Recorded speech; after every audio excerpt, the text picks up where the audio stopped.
devido a essa situação da doença, aí eu vou deixar o pastor pregar, né? Porque senão eu vou ficar falando coisa com coisa aqui. Minha mente está muito embaraçada ainda. Tá? Então o pastor está ministrando a palavra de Deus.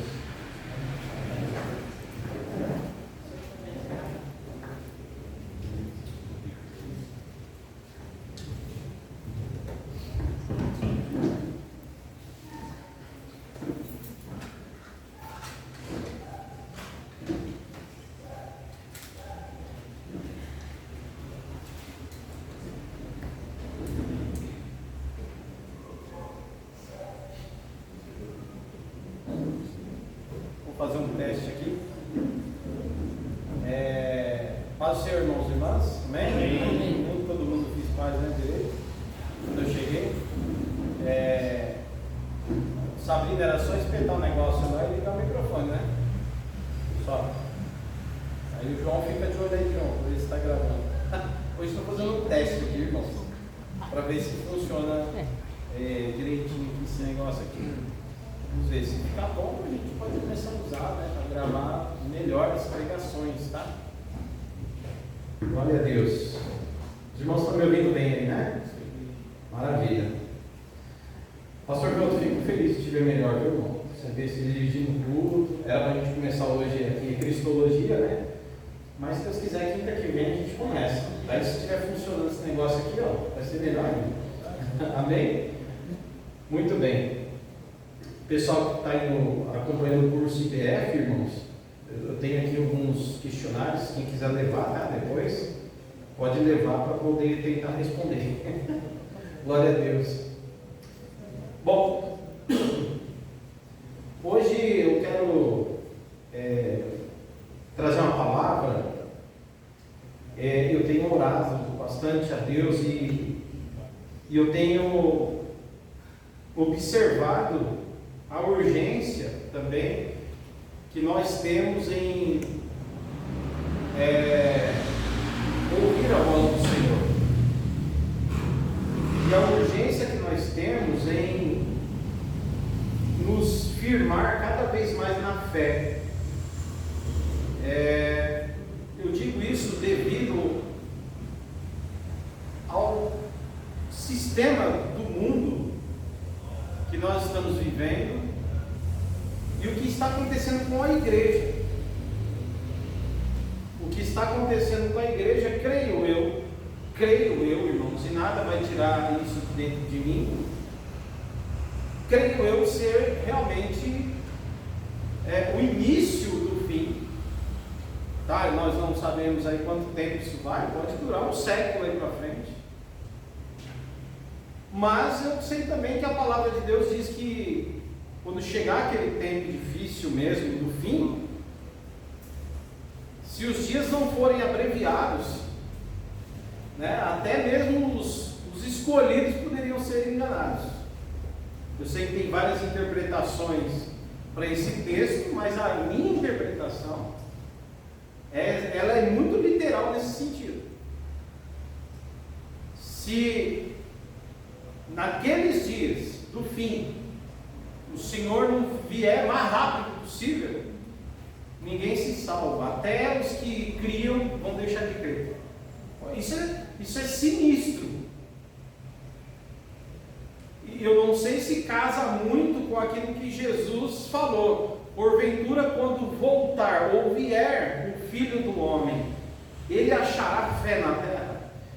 E quando ele fala de vier e voltar, irmãos, ele fala justamente da sua segunda vinda. Que tipo de mundo haverá aqui na volta do Senhor? Não é à toa que em Mateus 24, Jesus, no capítulo 24 de Mateus, Jesus ele dá vários alertas. Nós já pregamos sobre isso aqui, falando que há uma dupla referência ali, aonde Jesus, no mesmo capítulo, fala da invasão dos romanos, né, que o Império Romano, né, iria ter um conflito com ali Israel, com o povo que habitava em Jerusalém, né, com toda a Judéia ali, haveria uma crise, Isso acontece, de fato, no ano 66. Há uma revolta muito grande no ano 66 da era cristã, e os romanos vão entrar num conflito militar muito grande contra a revolta dos judeus, e serão 4 anos de luta. Os judeus dão trabalho para os romanos, não foi fácil assim vencer. São 4 anos de atrito terrível.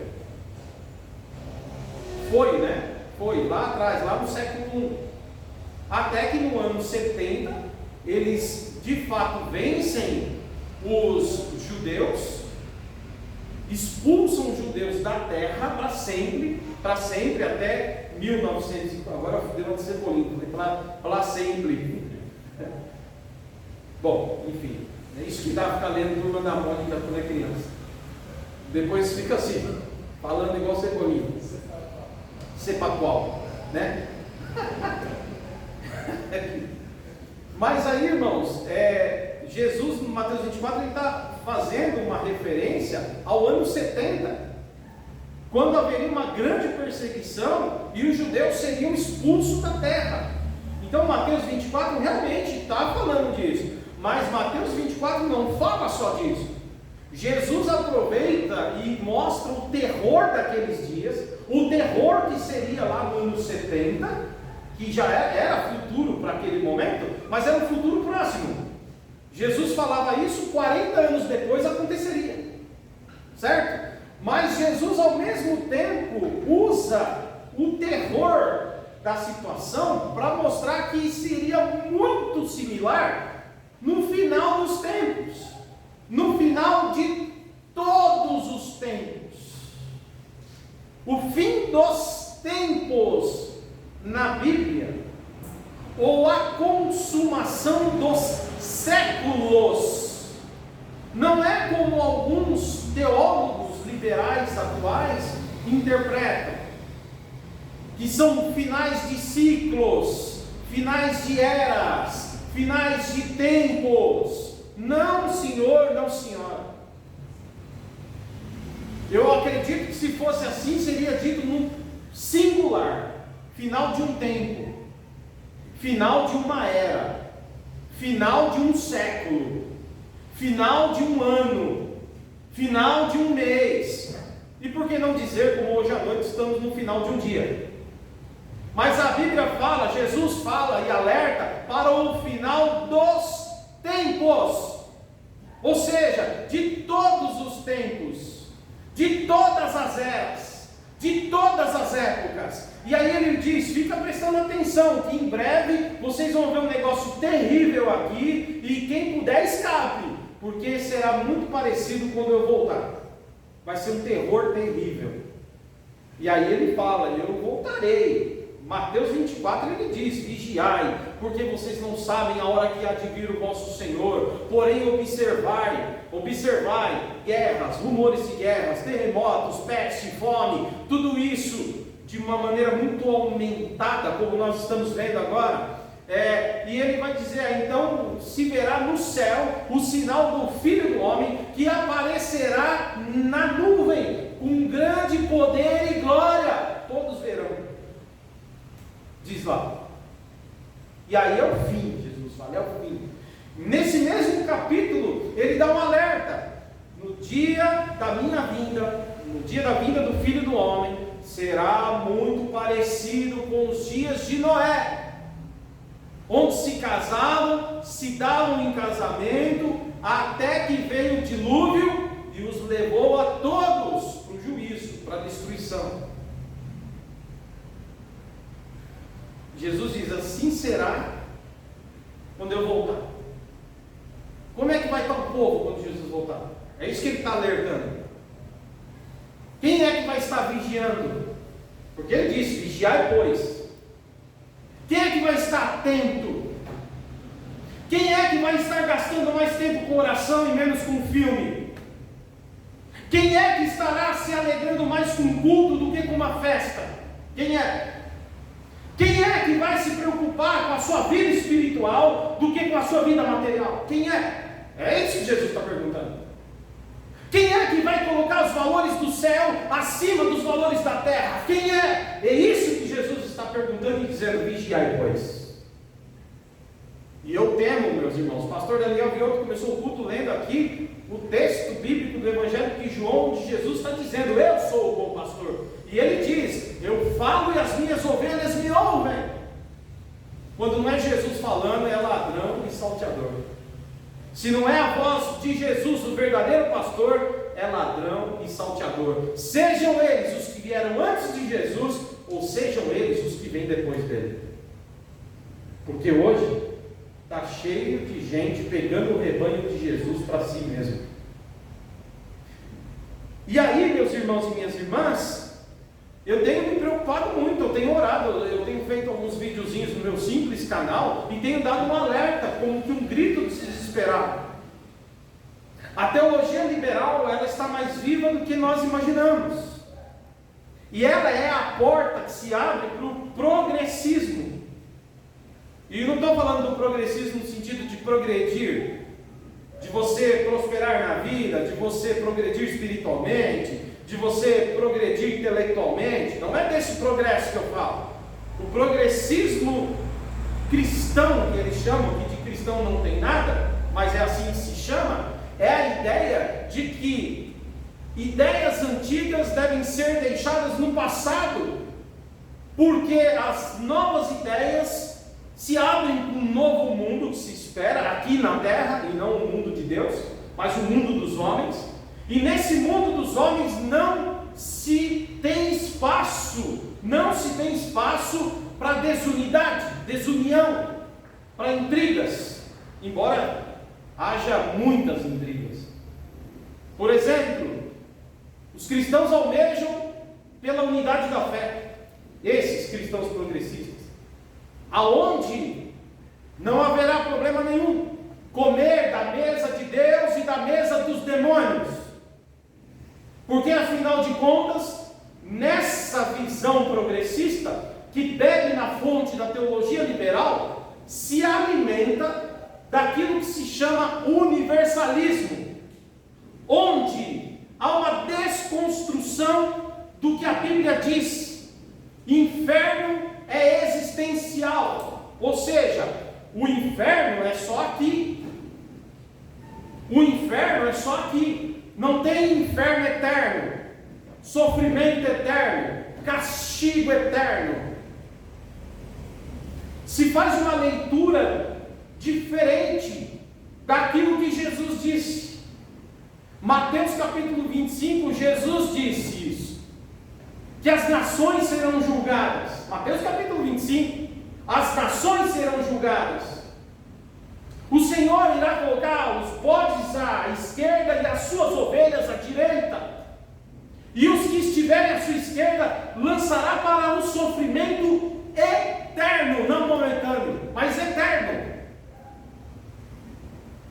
O Senhor ainda diz que aqueles que serão lançados para o fogo eterno serão lançados neste lugar, preste atenção agora, que está preparado para o diabo e seus anjos. Como pode ser existencial um lugar que está preparado para o diabo e os anjos dele? Não pode ser existencial. Se tem um lugar, irmãos, que está preparado para Satanás e os demônios estarem lá, e aqueles que não estiverem com Cristo vão para lá com eles, esse lugar não pode ser existencial. O que é existencial, pastor? Existencial é a ideia da materialidade, o que tem começo, meio e fim, o que é finito. Mas esse lugar preparado, que é chamado de lugar de sofrimento eterno, a própria palavra eterno diz que não tem fim. E aqueles que não estiverem com Cristo, não tiverem seus nomes escritos no livro da vida, e isso é confirmado também em Apocalipse, irão para lá. E aí o Senhor vem dizendo: vigiai, pois. Vigiai, pois. Agora escute isso, irmão e irmã. O motivo dessa mensagem é a preocupação que é gerada dentro da minha alma com o zelo de Deus pela igreja de Deus. essa nova abordagem teológica e que está correndo nos corredores, nas salas de aulas da academia de teologia, das universidades, do curso teológico, dos encontros e debates teológicos. Recentemente eu fiz um curso de pós-graduação em teologia pastoral, e você não vai acreditar no que eu vou te falar. Eu nem vou citar o nome da instituição, mas a abordagem era fazer uma análise teológica pastoral a partir da ótica de Foucault. Michel Foucault. Me diz uma coisa, o que tem a ver Foucault com técnicas, orientações e análises pastorais? Meu Deus, estão consultando homens do mundo para fazer uma análise, para tratar a igreja, sendo que a Bíblia alerta que os homens do mundo, com as suas mentes materiais, não podem compreender as coisas espirituais, porque as coisas da terra só entendem das coisas da terra, mas aqueles que têm a mente de Cristo, as coisas do Espírito, esses discernem das coisas espirituais. E eu quero dizer para você, meu irmão e minha irmã, tudo que você pode frequentar pode ser sim coisas terrenas e materiais, tecnologias, técnicas de produção disso e daquilo, ciência, medicina, tudo que está na esfera humana. Mas nós estamos aqui nesta noite falando algo que vai além disso. E se alguém quiser beber na filosofia lá da Idade Média, que use o nome de metafísica, para além da física, se você quiser. Eu vou usar o termo sobrenatural, aquilo que não está palpável, aquilo que não está disponível aos homens naturais desse mundo, mas que é somente alcançado pela fé em Deus.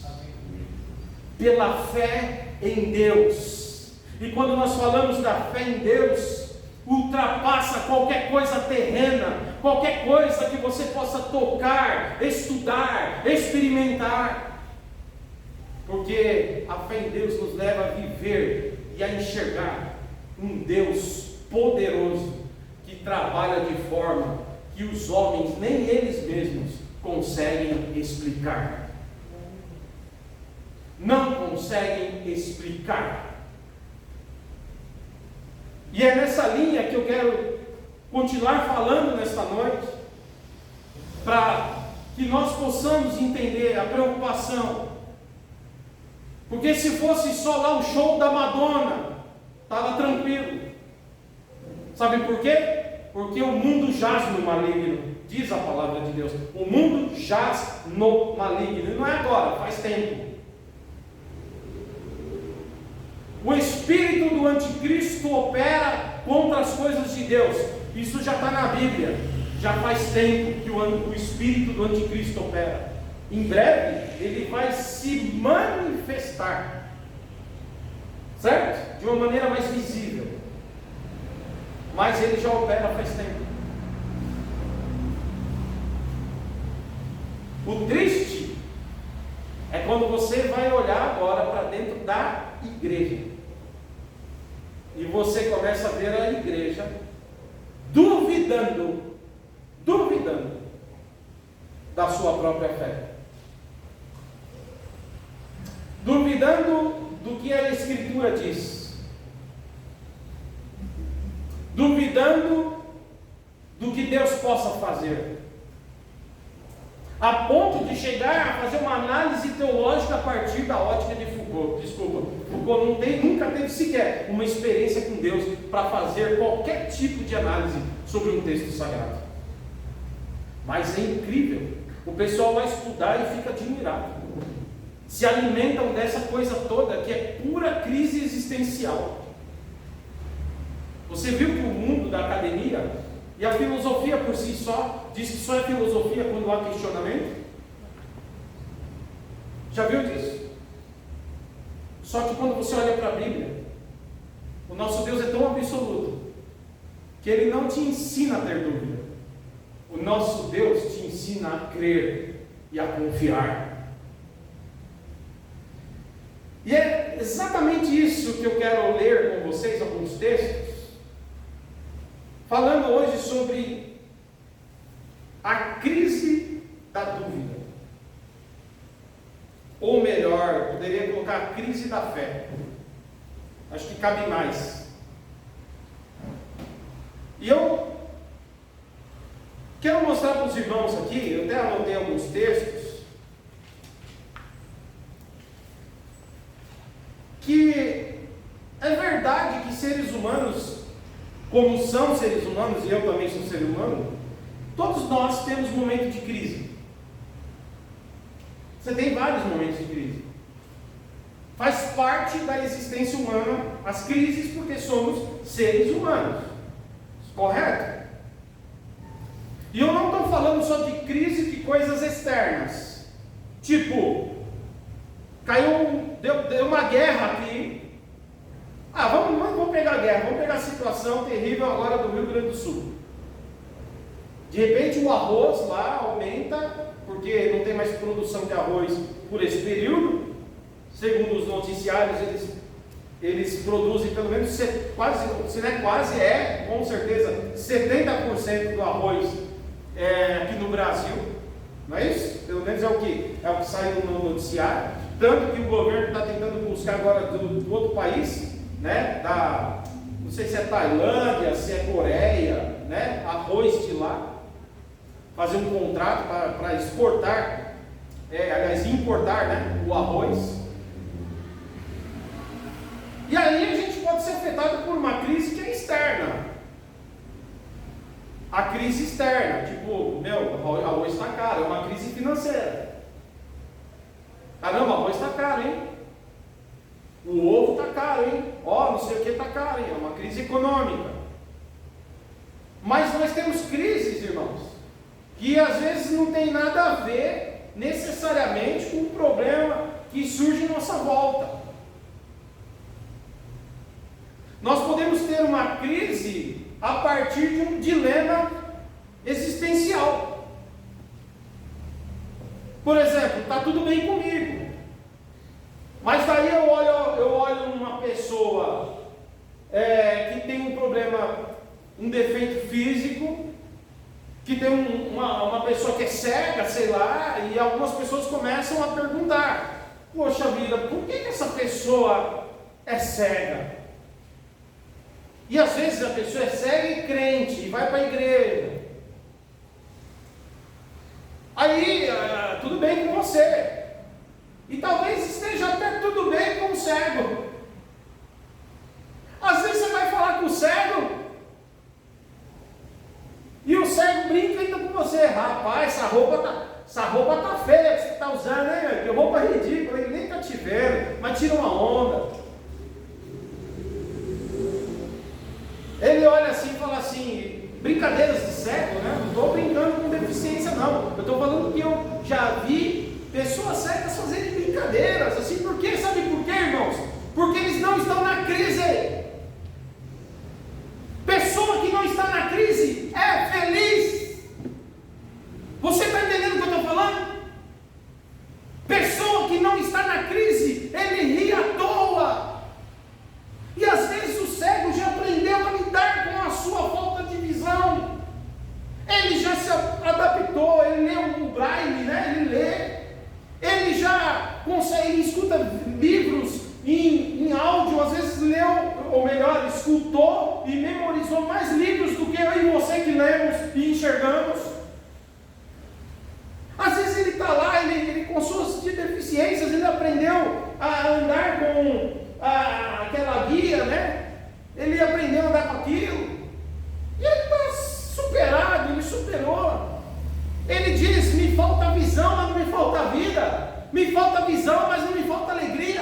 Me falta visão, mas não me falta coragem. Me falta visão, mas não me falta certeza de que eu tenho um Deus, e um dia Ele vai restaurar minha visão e eu vou ver a glória dEle.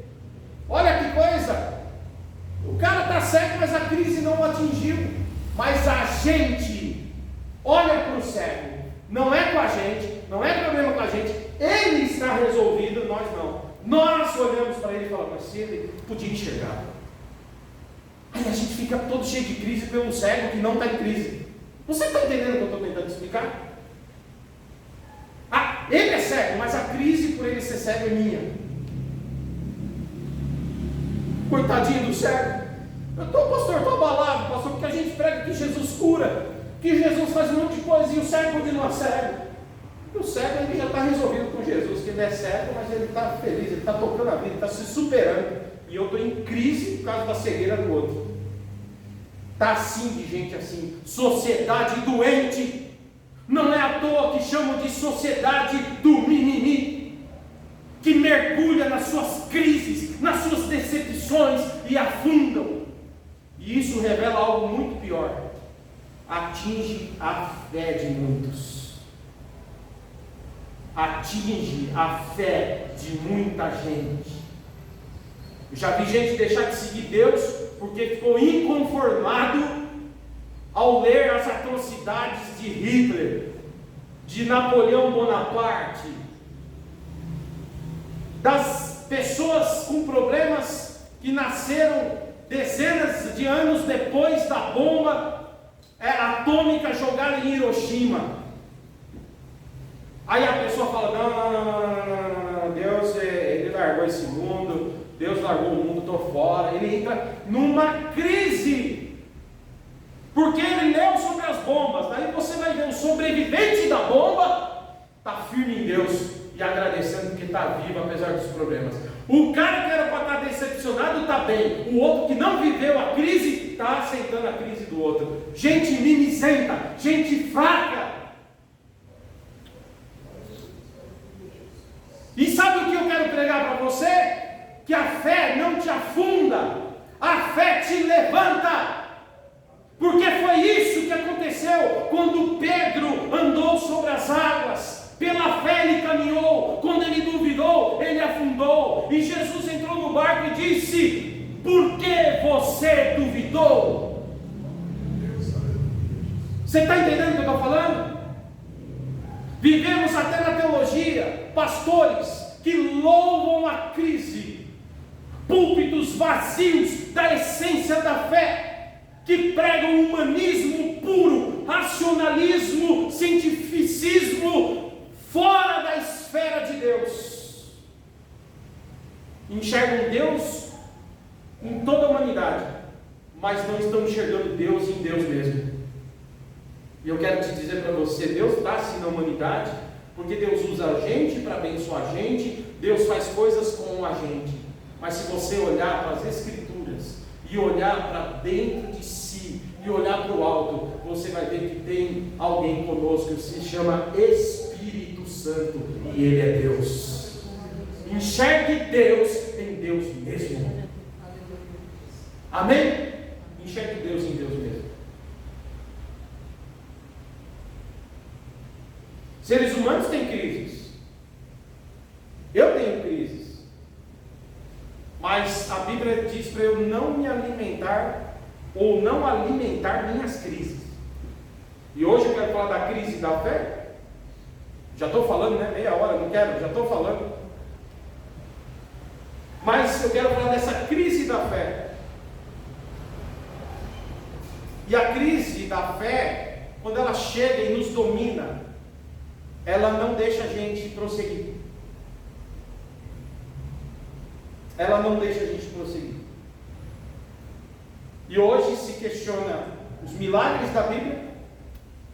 Se questiona, olha isso, se questiona os milagres da Bíblia. Se questiona se pecado é pecado mesmo ou era só cultural. Olha isso. Se questiona se os milagres eram milagres mesmo ou era apenas símbolo ou alegoria ou coisa parecida. E você vai vendo isso tomando conta de pessoas que se dizem intelectuais, pessoas que vão chegando e dizem: eu sou intelectual, cruzam as perninhas assim, bonitinho, fazem a unha, fazem assim, ó, intelectuaizinhos, que já não sabem mais o que é pôr na mão, na cabeça de alguém possesso, amarrado pelo diabo e dizer, sai dele, a pessoa ser liberta pelo poder do nome de Jesus. O irmão Cícero esteve recentemente em lugares onde viu manifestações demoníacas e quase levou uma moça a tirar a própria vida. Não era só crise existencial, não era só crise de fé, havia uma ação demoníaca por trás disso. Mas esses teólogos da humanidade perdida não estão enxergando Deus lá. Por quê? Porque eles estão vendo Deus em si mesmos, mas nós precisamos olhar Deus em Deus mesmo. Amém, queridos? Amém. Mas nós temos crises. Pergunta-se quem é o considerado o pai da fé. Aí você fala de cabeça, o pai da fé, você fecha o olho e fala, eu vou responder, hein, sem olhar a Bíblia, hein? Abraão, acertou, rapaz. É considerado pelos estudiosos da Bíblia o pai da fé. Ora, foi Abraão que deixou sua parentela, creu e seguiu a Deus para começar o projeto de Deus. Abraão seguiu a Deus para começar o projeto de Deus. Qual era o projeto de Deus? Deus daria um filho a ele, desse filho daria uma descendência, dessa descendência levantaria uma nação chamada Israel. A Israel seria luz para os povos, luz para as nações, e apontaria o Cristo que haveria de vir dessa nação. Tanto que é verdade que a promessa de Deus para Abraão, está lá em Gênesis, isso, diz o seguinte, em ti, Abraão, todas as famílias da terra serão abençoadas. Em ti, a partir de ti. O homem é tão forte assim na simbologia da fé, que até mesmo ele contracenou com Melquisedeque, que é um tipo de Cristo. Ele é tão assim, um homem tão cheio da fé, que o próprio Jesus testificou sobre ele. Ele disse para os fariseus, vocês estão olhando para mim, e não creem em mim, e se dizem seguidores de Abraão, pois eu quero falar algo sobre Abraão. Lá atrás, Abraão me viu, aleluia, pela fé, Abraão creu em mim, e se alegrou. Abraão, antes de vocês, já creu em mim, vocês me veem e não creem. Cara, Abraão não é fácil não, mas até ele teve sua crise de fé, teve seu momento de crise. Alguém pode colocar, tem alguém na segunda planta? Tem ali, o Robin, Batman está com licença. Olha só, coloca pra gente Gênesis 17.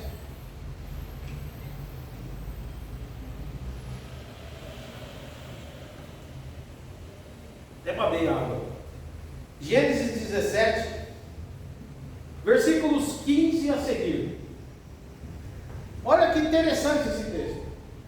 Primeiro, já vou entrar nele, mas olha que coisa engraçada. Deus já tinha prometido para Abraão um filho, certo? Só que foi demorando, o tempo foi passando e nada do filho. Aí, e tinha uma promessa, por quê? Porque Deus chamou Abraão para fazer da descendência dele uma grande nação. Tinha uma promessa, então Deus tinha que fazer um milagre aí, porque tem uma promessa atrelada. O filho faz parte da promessa.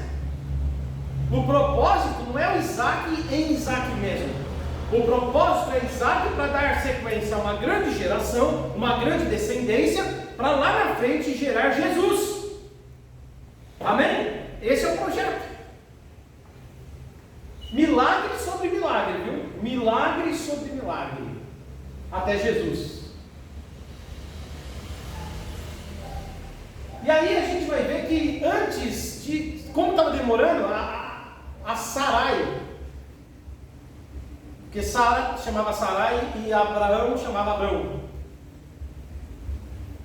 E aí antes desse texto aqui que nós vamos ler, primeiro estava demorando, Deus já tinha falado algumas vezes com ele, mas ele não... a mulher chegou e falou o seguinte, vai ver que a promessa de Deus é diferente, seguinte, já que é para ter herdeiro, eu te libero aí a Agar, que é a minha serva, minha escrava pessoal, você pode ter filho com ela. Naquela época, lógico, a gente já sabe culturalmente, vou explicar isso aqui, né? Porque já tem teólogos imbecis dizendo por aí que a gente não sabe disso, que era cultural. Então deixa eu explicar que era cultural. né? Que no cristianismo isso não é válido para nós, porque a cultura é outra. Lá era necessário que, por ser um sistema patriarcal, o homem precisava ter um filho. E esse filho era necessário ter para levar o nome dele, honrando o nome dele, para gerações futuras. E não somente isso, era esse filho que cuidaria de toda a terra do seu pai, principalmente se fosse o filho homem, o primogênito. Então, uma vez explicada a cultura, que agora mudou a cultura, não faz mais sentido, mas lá fazia. Então vamos pôr os pingos nos is, porque os teólogos liberais acham que os teólogos ortodoxos são uns imbecis e não sabem disso. Mas nós sabemos, amém, irmãos? Nós sabemos. E aí, o que acontece é que a Sara libera Agar, Abraão tem um filho com Agar, que é o Ismael. Só que o Ismael vai crescendo, começa a ter atrito entre as duas mulheres. Aí Deus fala com a Sara, que os anjos falam: você vai ter filho. E a Sara ri, não ri? Por isso que ela põe o nome do filho de Isaac. Porque ela dá risada. Por que ela dá risada? Ela achou graça. Ela tinha 90 anos. Ela começou a rir.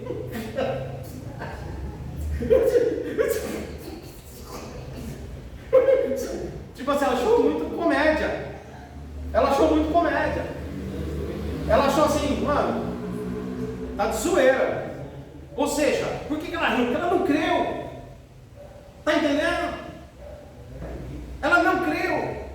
Tanto que quando nasceu o filho, foi obrigado a engolir a vergonha, pôs o nome dele, o riso, para lembrar que apesar de antes ser um riso de dúvida, depois que o menino nasceu, se transformou num riso de alegria. Amém, meus irmãos? Mas você pensa que foi só ela que duvidou e riu? Não, o pai da fé, no momento de crise, também duvidou. Olha aí que diz o texto, ó. Isso aqui é Abraão, tá? Ó, Deus também disse a Abraão: quando a Sarai sua mulher, você já não chamará de Sarai, o nome dela será Sara. Próximo versículo: eu a abençoarei e também por meio dela darei a você um filho. Sim, eu a abençoarei e dela procederão nações, reis e povos. Abraão, olha o que Abraão fez. Olha o pai da fé que ele fez no momento de crise. Ó, Abraão prostrou-se com o rosto em terra e riu no seu pensamento. Ó, no pensamento dele: poderá um homem de 100 anos de idade gerar um filho? E poderá Sara dar a luz aos 90 anos? No coração, ele ficou quietinho, mas no coração dele, ele fez igual a esposa, ele também duvidou. Então existem momentos que a gente é abalado, até o pai da fé. Agora eu vou te dizer uma coisa: a falta de crer efetivamente gerou Ismael em Agar. E a gente sabe o problema que deu depois. Os conflitos que até hoje acontecem no Oriente Médio, na Palestina, por conta dessa situação aqui.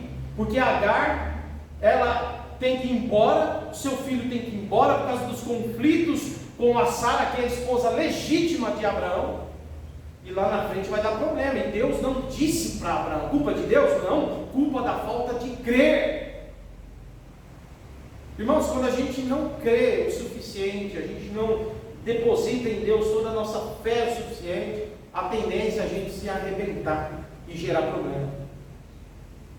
Então esse pessoal que fica, irmãos, eu quero aqui hoje, nessa noite, todos aí no auditório, paz e graça. Vim falar das minhas crises. Vamos falar de crises hoje.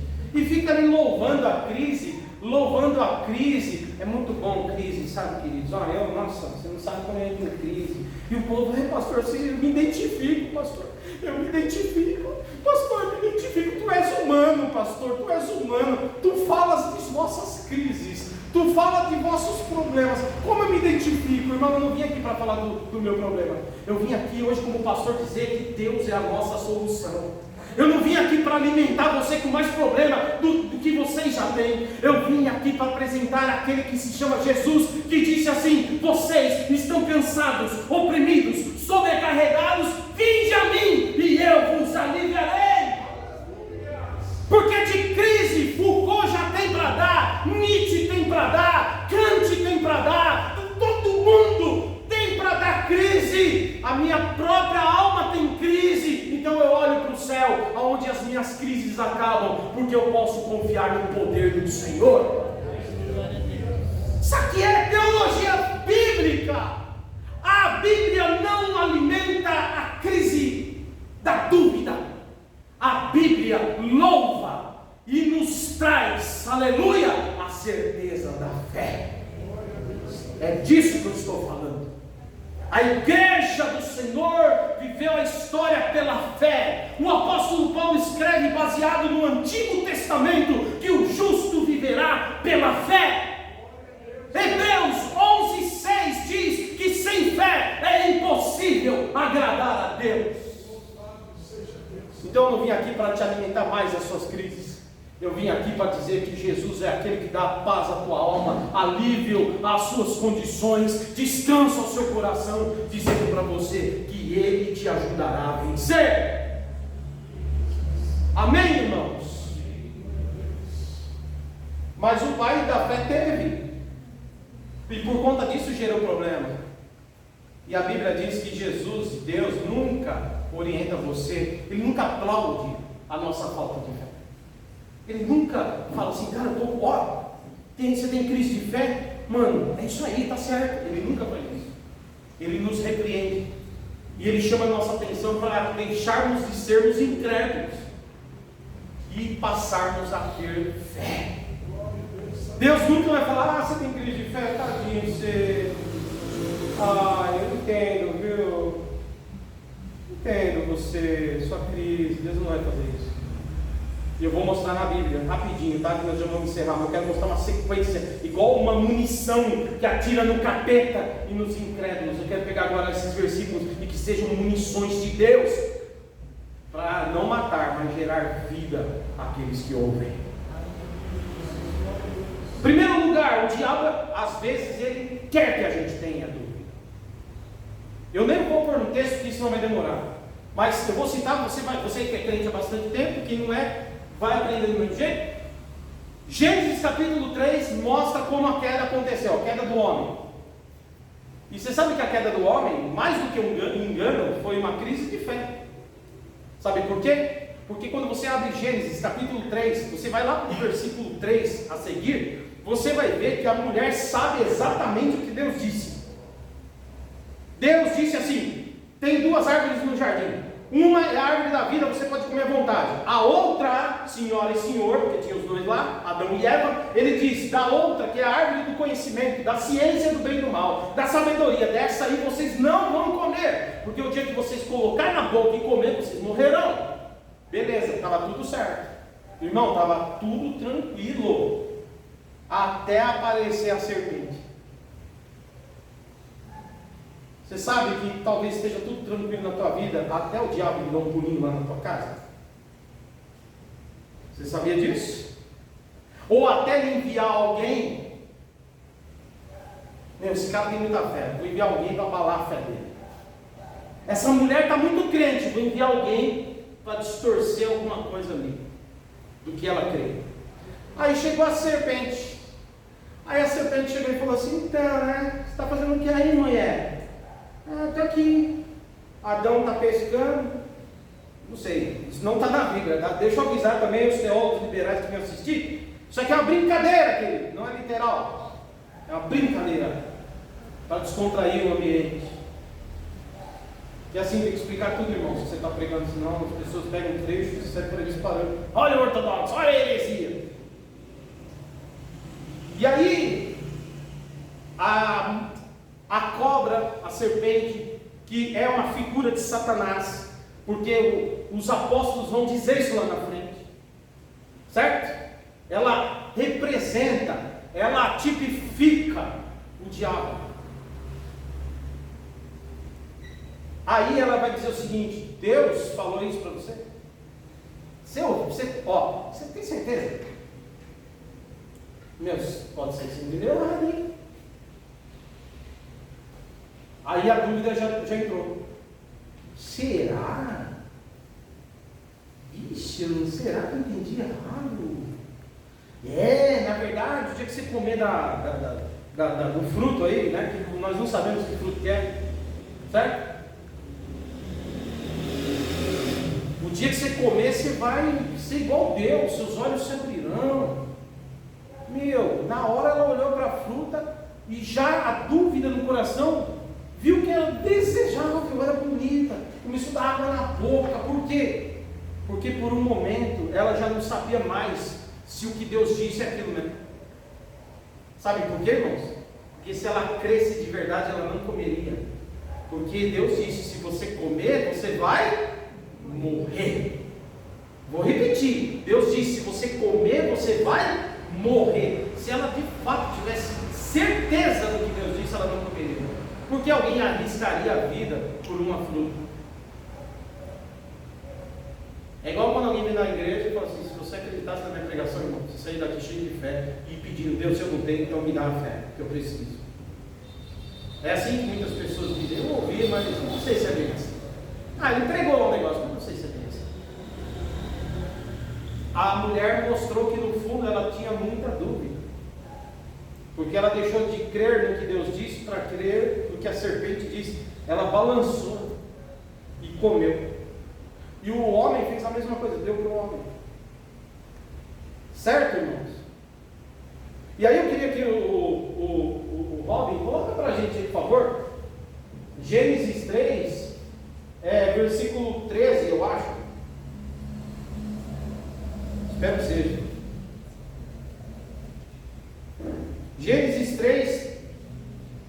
Daí Deus falou assim para a mulher. Então o Senhor Deus perguntou à mulher: o que foi que você fez? A mulher respondeu: a serpente me enganou comigo. Enganou? Não. A dúvida nos leva ao engano.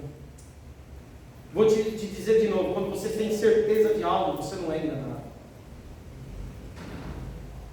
Se eu chegar daqui, memoriza minha camisa azul aí, tá? Memoriza, está vendo? Se você não for daltônico, se você tiver certinho, você vai ver aqui a minha camisa azul, certo? Bom, é azul, né? Porque eu sou meia da linha. Espero que seja azul. Meu, você memorizou, tá? Se eu chegar semana que vem, você está certeza, cara, certeza que é azul. Se eu chegar na semana que vem, eu falei: irmãos, lá na quinta-feira que eu preguei lá, eu estava de camisa rosa e tal. Você vai falar: não, pastor, eu vi você e você estava de azul. Irmã, não estava não, estava de rosa. Pastor, eu lembro bem, você estava de azul. Não, você quer saber mais do que eu? Sou eu que me pregar, eu que peguei a camisa. E eu começo a afirmar para você com toda certeza que é rosa. Irmã, se você daqui a pouco pegar, irmã e irmão, né? Fala: meu, será que é? Se você começar assim, eu falar: mas será que é rosa mesmo? Ele está falando com tanta veemência, com tanta convicção. Rapaz, eu acho que eu estou enganado mesmo. Sabe o que é? Eu não te enganei não, irmão. Você sabe depois quando acontecer, sabe: pastor David me enganou. Não, eu não enganei. Foi você que teve dúvida do que viu. Preste bem atenção, eu não te enganei em nada. É você que sabia, que tinha certeza do que ele tem visto. Daqui a pouco desconfiou dos próprios olhos. Eva desconfiou dos próprios ouvidos. E eu quero te dizer: não importa com qual segurança as pessoas digam para você, nunca diga fui enganado, mas diga: a dúvida entrou no meu coração.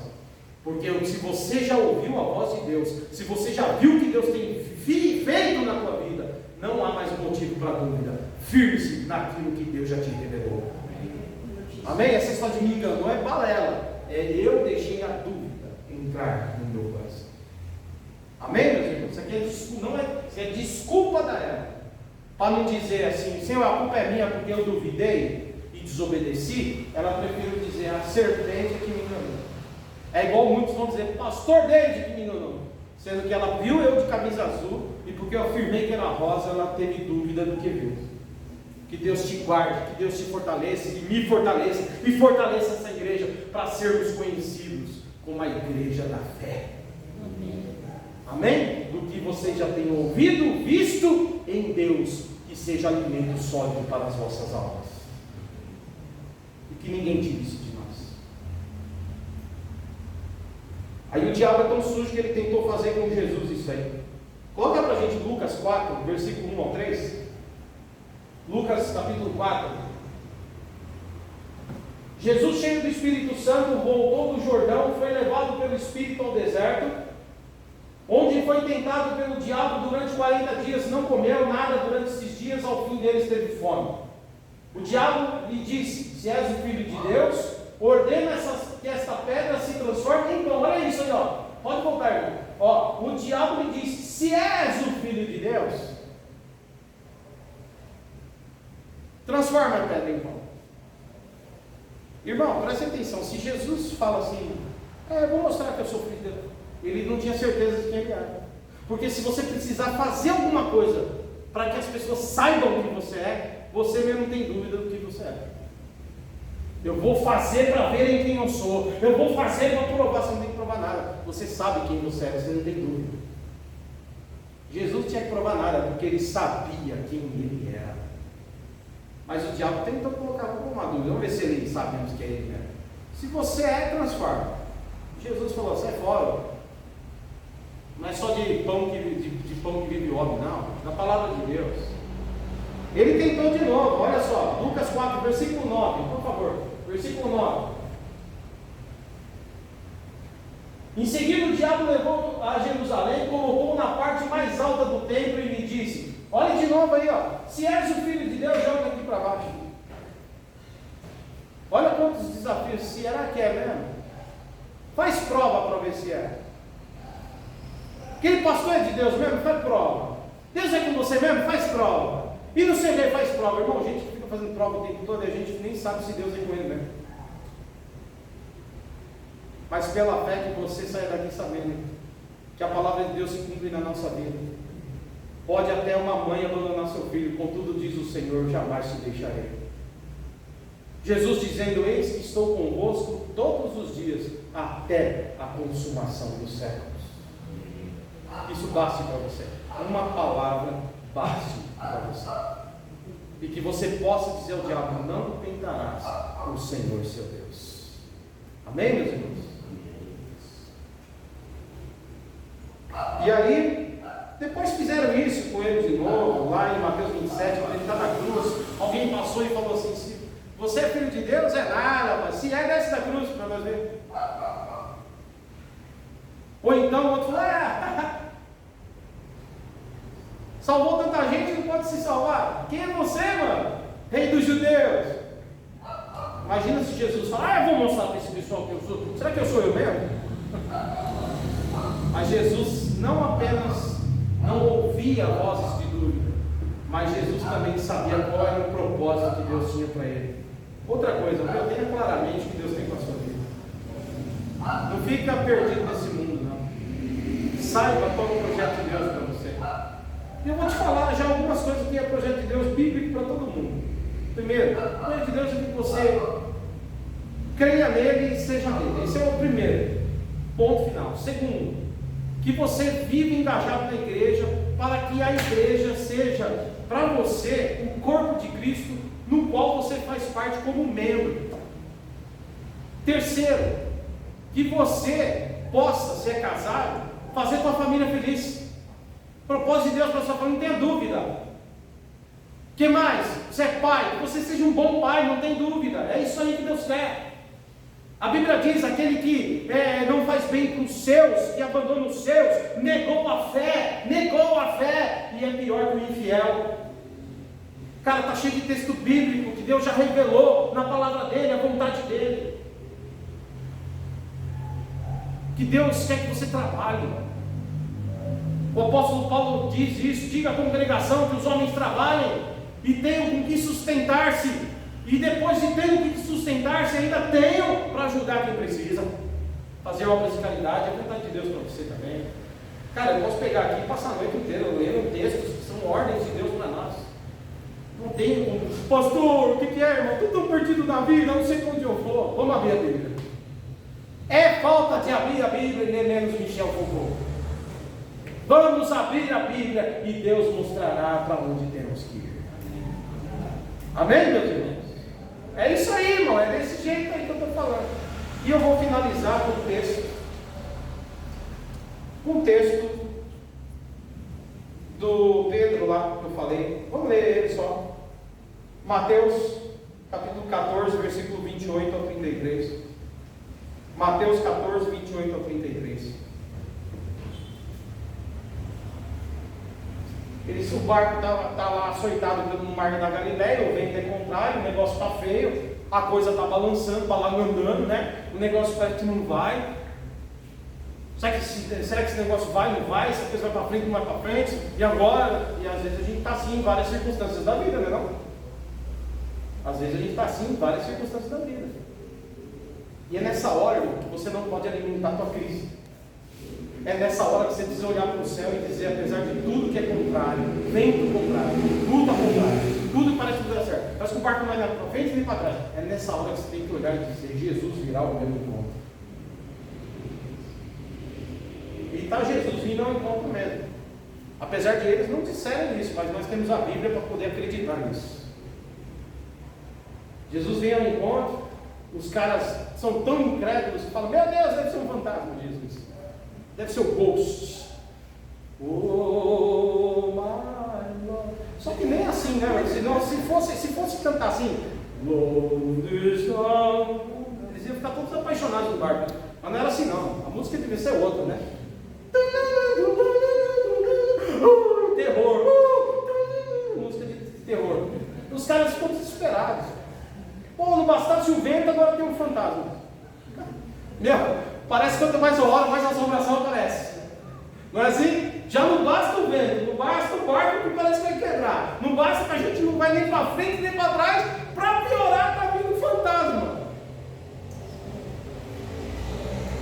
E aí, daqui a pouco, alguém olha assim, Pedro fala assim, mano, eu acho que é Jesus, hein?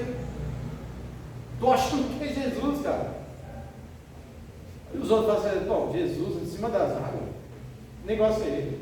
E é Jesus mesmo. Quando Jesus chega mais perto, Pedro grita. Não, Jesus fala, né? Ô gente, fica calmo aí que eu estou indo. Sou eu. Olha que coisa boa. Irmão, Jesus nem está no teu barco. A tempestade ainda está batendo, mas a voz dele já está vindo dizendo, calma aí que eu estou indo. Você consegue acreditar assim? Está ruim hoje, mas o amanhã pertence ao Senhor. Calma aí que eu estou indo. Calma aí que eu estou indo.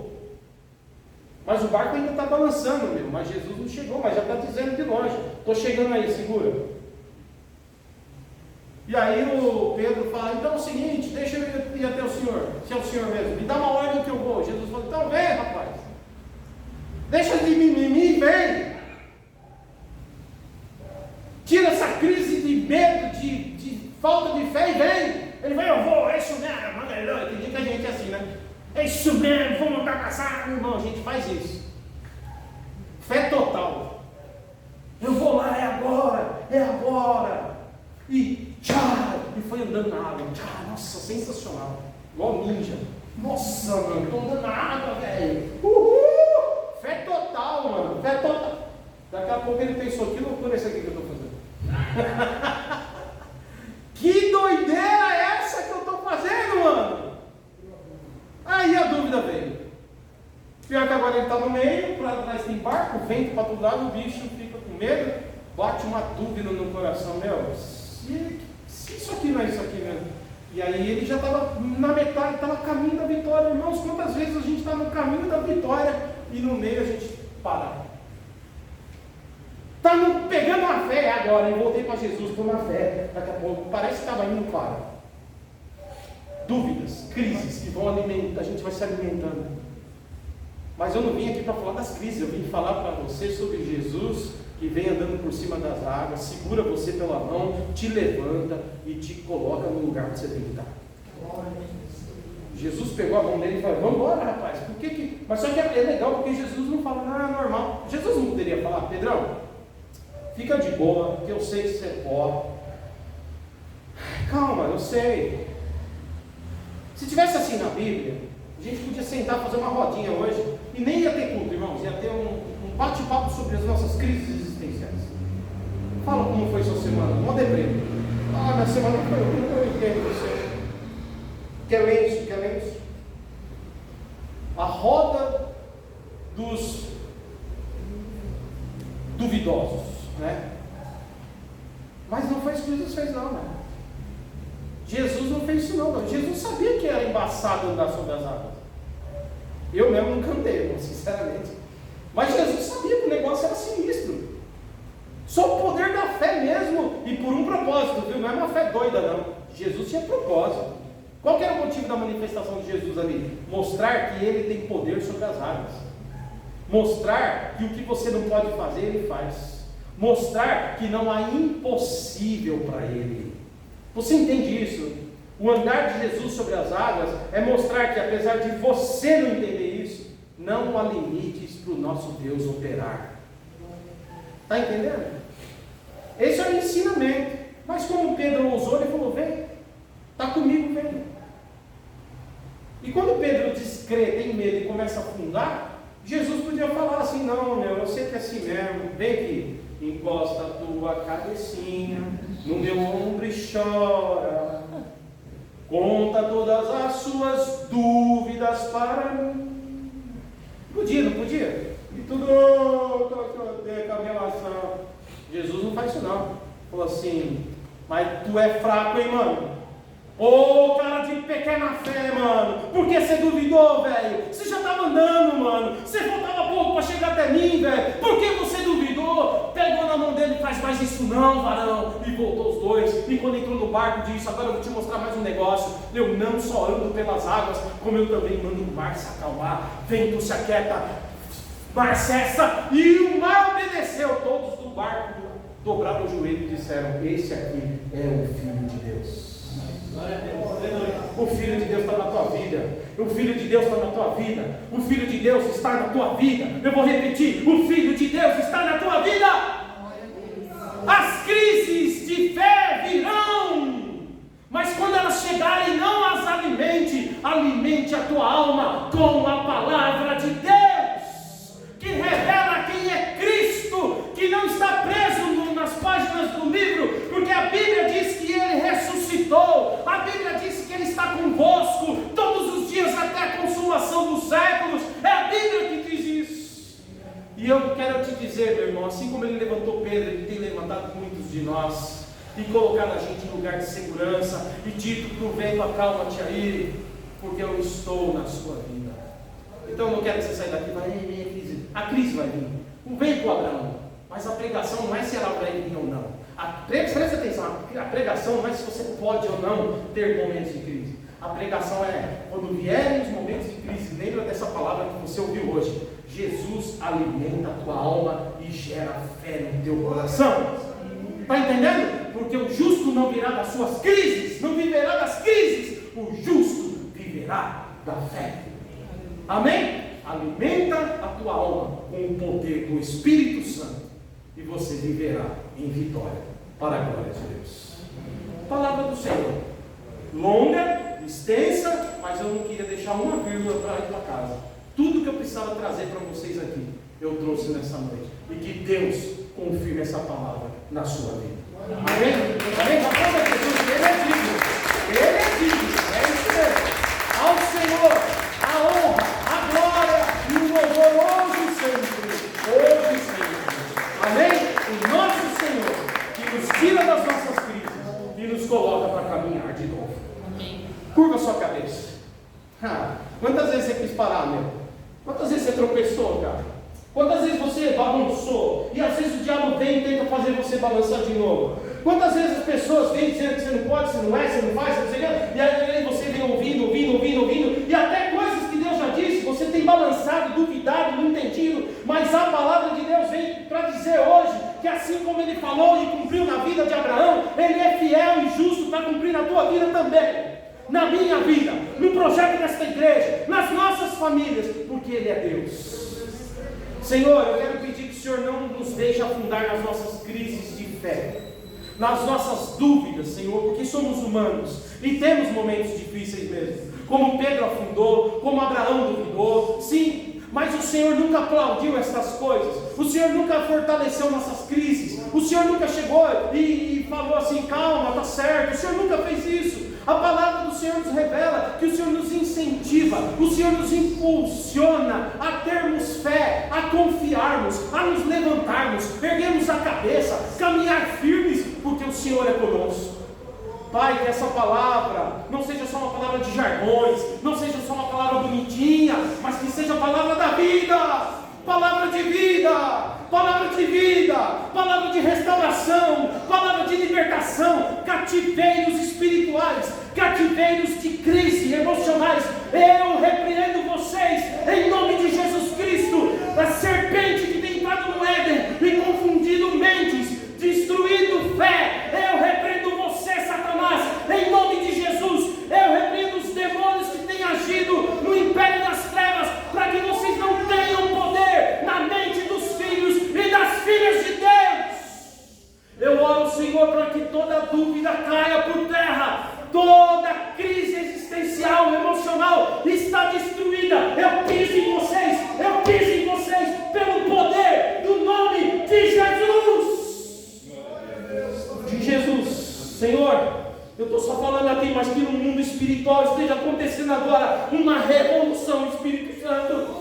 O Espírito Santo, porque os homens de mente humana não entendem isso aqui, mas aqueles que têm a mente espirituais entendem o que é espiritual.